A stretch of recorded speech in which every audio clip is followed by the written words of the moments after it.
How did legendary DIY skate jams begin? Imagine a time when skateboarding was all about making your own fun with whatever you had. That's how the legendary DIY skate jams started. Back in the late 1980s and early 1990s, skate parks were not everywhere. Many skaters couldn't find a place to ride freely, so they decided to build their own.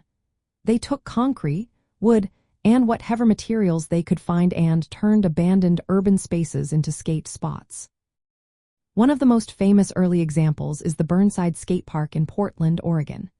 It started in 1990 when a group of skaters, including Mark Red Scott and Sage Billiard, began pouring concrete and digging bowls under the Burnside Bridge.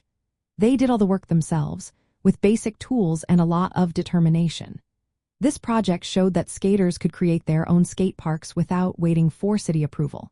It became a model for DIY skate spots everywhere. In Vancouver, a similar story unfolded with Leeside Skatepark. In 1999, local skater Lee Matassi and friends took over an abandoned bus loop tunnel. They dragged in wooden ramps and shaped concrete bowls, transforming the space into a skate haven.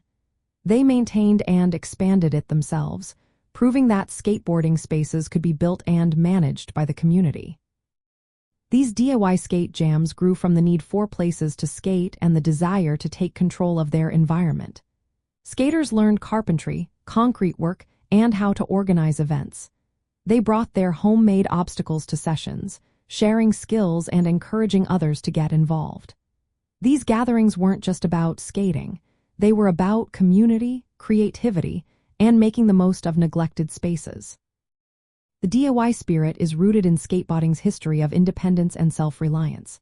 When skate parks were scarce or too expensive, skaters built their own ramps and bowls. They turned empty lots and urban corners into skate spots.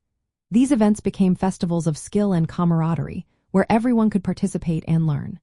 Over time, these grassroots jams helped shape skateboarding culture, showing that with a little effort and teamwork, skaters could create their own worlds.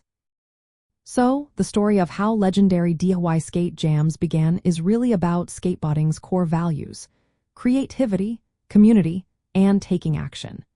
It's about skaters building their own spaces and turning ordinary places into iconic spots for riding and hanging out.